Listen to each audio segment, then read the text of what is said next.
الحمدللہ رب العالمین والصلاة والسلام علی خاتم النبیین وعلی آلہ وصحبہ اجمعین۔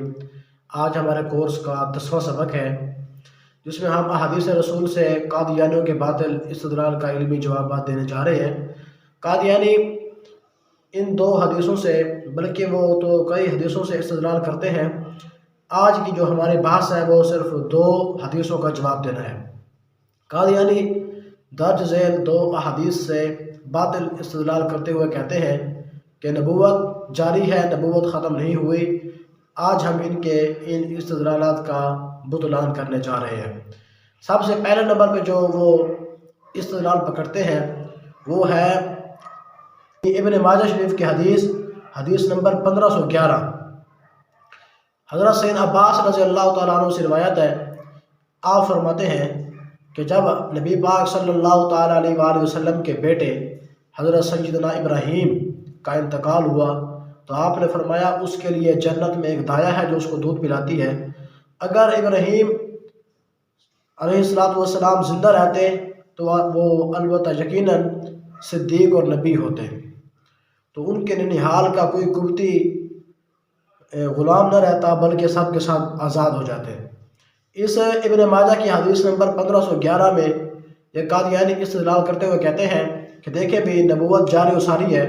اگر نبوت ختم ہو گئی ہوتی تو نبی پاک صلی اللہ علیہ وآلہ وسلم یہ نہ فرماتے کہ اگر میرا بیٹا زندہ ہوتا تو وہ نبی ہوتا۔ معلوم ہوا کہ نبوت جاری و ساری ہے، نعوذ باللہ من ذالک۔ ہم اس کے کئی جوابات دینے جا رہے ہیں کہ الحمدللہ قادیانی کیونکہ استدلال بھی وہی کرتے ہیں جس اعتراض کے نہ سر ہوتا ہے نہ پاؤں ہوتے ہیں، بلکہ ایسے بے تکے ہوتے ہیں ان کے اعتراضات۔ اور ان کا جواب نمبر پہلا جو ہے وہ یہ ہے کہ اسی ہی حدیث کی واضح تشریح ایک اور حدیث کر رہی ہے۔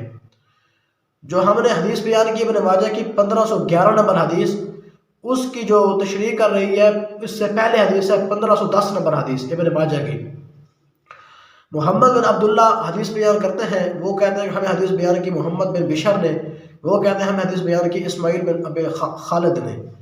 کہتے ہیں کہ محمد بن عبداللہ کہتے ہیں میں نے عبداللہ بن عوفہ سے کہا، یہ ایک صحابی رسول ہے، کہ رأیت ابراہیم ابن رسول اللہ صلی اللہ علیہ وسلم قال مات وهو صغیر، کیا آپ نے حضرت ابراہیم علیہ السلام جو حضور کے بیٹے ہیں ان کو آپ نے دیکھا ہے؟ تو وہ کہتے ہیں کہ جی میں نے ان کو دیکھا ہے، ابراہیم بچپن ہی میں انتقال کر گئے تھے۔ اور اگر وَلَوْ قُضِيَ أَن يَكُونَ بَعْدَ مُحَمَّدٍ نَبِيٌّ لَعَاشَ ابْنُهُ وَلَكِنْ لَا نَبِيَّ بَعْدَهُ۔ یہ حدیث عبداللہ بن عوفہ فرماتے ہیں کہ صحابی رسول، وہ فرماتے ہیں کہ اگر نبی اکرم صلی اللہ تعالیٰ علیہ وآلہ وسلم کے بعد کسی نبی نے ہونا ہوتا تو آپ کے بیٹے زندہ رہتے، کیونکہ آپ کے بعد کسی نبی نے آنا نہیں تھا، اس لیے آپ کا بیٹے کا انتقال ہو گیا۔ دیکھیں یہ دوسری حدیث نے اس حدیث کی تشریح کر دی کہ اس لیے نبی پاک صلی اللہ تعالیٰ علیہ وآلہ وسلم کے بیٹے فوت ہوئے کیونکہ آپ کے بعد کسی نبی نے نہیں آنا تھا۔ لیکن قادیانی اس کے الٹ چلتے ہیں، وہ کہتے ہیں کہ دیکھیں بھئی نبوت جاری و ساری تھی، اس لیے سرکار نے فرمایا کہ اگر ابراہیم زندہ ہوتے تو نبی ہوتے۔ معلوم ہوا کہ نبوت جاری ہے، نعوذ باللہ۔ لیکن اس حدیث سے یہی پتہ چلتا ہے بلکہ یہ ختم نبوت کی دلیل ہے، اس لیے آپ کے بیٹے زندہ نہیں رہے کیونکہ آپ کے بعد کسی نبی نے نہیں آنا تھا۔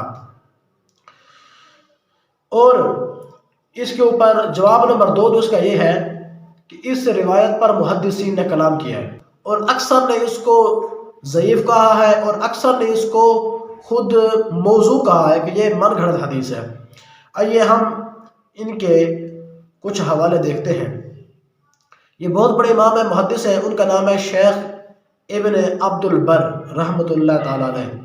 وہ فرماتے ہیں کہ مجھے نہیں معلوم کہ اس قول کے کیا معنی ہے، کیونکہ یہ کہاں ہے کہ ہر نبی کا بیٹا نبی ہو، اس لیے کہ حضرت نوح علیہ السلام کے بیٹے نبی نہیں تھے۔ یہ ان کی کتاب ہے انجاح صفحہ نمبر 108 پہ وہ لکھتے ہیں یہ بات۔ اور دوسرا امام ابن حجر عسقلانی رحمۃ اللہ علیہ، یہ بہت بڑے محدث ہیں، ان کی کتاب ہے تقریب التہذیب صفحہ نمبر 25 پہ وہ لکھتے ہیں کہ اس روایت کا ایک راوی ابو شیبہ ابراہیم بن عثمان ہے، یہ متروک الحدیث ہے۔ دیکھیں اس پہ محدثین نے کلام کیا اور اس کے راوی کو متروک الحدیث قرار دیا، یہ حدیث قادیانیوں کے نزدیک استدلال نہیں بن سکتی۔ اور دوسرا، امام نووی رحمۃ اللہ علیہ ان کی کتاب موضوعات کبیر وہ صفحہ نمبر 58 پہ لکھتے ہیں کہ یہ حدیث باطل ہے، یہ غیب کی باتوں پر جسارت ہے، بڑی بے تک کی بات ہے۔ دیکھیں کہ امام نووی رحمۃ اللہ علیہ نے اس کو بے تک کی بات قرار دیا، اور شیخ محقق رحمۃ اللہ علیہ شیخ عبدالحق محدث دہلوی رحمۃ اللہ علیہ آپ مدارج النبوت جلد 2 صفحہ نمبر 677 پہ فرماتے ہیں کہ یہ حدیث صحیح نہیں ہے، اس کا کوئی اعتبار نہیں ہے، اس کی سند میں ابو شیبہ ابراہیم بن عثمان ہے جو ضعیف ہے۔ مطلب کہ امام ابن حجر عسقلانی بھی اس کو متروک الحدیث مانتے ہیں، اور شیخ محقق بھی اس کو بھی متروک الحدیث مانتے ہیں، یہ حدیث قابل قبول نہیں ہے۔ اور حدیث کے بہت بڑے امام ترمذی رحمۃ اللہ علیہ آپ فرماتے ہیں، یہ تہذیب التہذیب یہ بھی امام ابن حجر کی کتاب ہے، آپ اس میں قول نقل کرتے ہیں صفحہ نمبر 145 پہ، آپ فرماتے ہیں امام ترمذی کی یہ رائے ہے کہ یہ جو ابو شیبہ ابراہیم بن عثمان ہے یہ متروک الحدیث ہے، اس کا راوی ضعیف ہے، لہٰذا یہ دلیل جو ہے، یہ روایت جو ہے یہ باطل ہے۔ اور اس کا جواب نمبر 3 یہ ہے، اگر یہ روایت صحیح بھی ہوتی بالفرض تو اس کے راوی پر جرح نہ بھی ہوتی تو زیادہ سے زیادہ یہی کہا جا سکتا تھا کہ حضور کے بعد نبوت جاری رہتی۔ اگر حضرت سیدنا ابراہیم علیہ السلام زندہ رہتے تو ان میں نبی بننے کی صلاحیت موجود تھی، جس طرح حضرت عمر میں نبی بننے کی صلاحیت موجود تھی، لیکن وہ نبی نہیں تھے کیونکہ نبوت کا دروازہ بند ہو چکا۔ کیونکہ میرے آقا نے حضرت عمر کے بارے میں بھی فرمایا تھا کہ اگر میرے بعد کوئی نبی ہوتا تو وہ عمر ہوتے۔ جب حضرت عمر رضی اللہ تعالی عنہ وہ نبی نہیں بنے تو یہ مرزا دجال کیسے نبی بن گیا، نعوذ باللہ من ذالک۔ اور اس کا جواب نمبر 4 یہ ہے، اس روایت میں لفظ استعمال ہوا ہے لو لفظ استعمال ہوا ہے، کہ وہ حدیث پاک کے الفاظ آپ شاید پیچھے نہیں سنے، حدیث پاک میں وَلَوْ عَاشَ لَكَانَ صِدِّيقًا نَبِيًّا، اگر ابراہیم اگر یہ زندہ رہتے تو پھر یہ نبی بنتے۔ یہاں پر لفظ لو کا ذکر ہے، یہ لو وہاں استعمال ہوتا ہے جہاں یہ معنی ہو یہ کام ہو نہیں سکتا لیکن بطور مثال بیان کیا گیا ہو، جسے تعلیق بالمعلق منطق میں کہتے ہیں۔ بھی یہ کام ہو نہیں سکتا لیکن اس کی مثال دی جا رہی ہو، کہ جس طرح اس کی مثال ہم قرآن مجید فرقان حمید کی سورۃ الانبیاء آیت نمبر 22 سے لیتے ہیں۔ اللہ تعالیٰ فرماتا ہے لو کان فیہما آلہۃ الا اللہ لفسدتا فسبحان اللہ رب العرش عما یصفون، اگر آسمان اور زمین میں اللہ کے سوا دوسرے خدا ہوتے تو وہ دونوں درہم برہم ہو جاتے، لہٰذا عرش کا مالک اللہ تعالیٰ ان باتوں سے بالکل پاک ہے یہ جو لوگ بنایا کرتے ہیں۔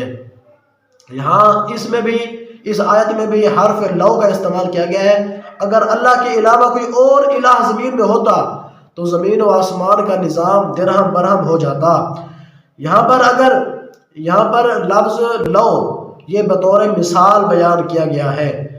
اس طرح روایت میں بھی بطور مثال ذکر ہے، یعنی نبوت کا دروازہ تو بند ہے لیکن بالفرض اگر نبوت کا دروازہ کھلا ہوتا تو حضرت ابراہیم رضی اللہ تعالی عنہ میں نبی بننے کی صلاحیت موجود تھی، کم از کم اتنا کہا جا سکتا ہے، لیکن وہ بھی نبی نہیں بنے۔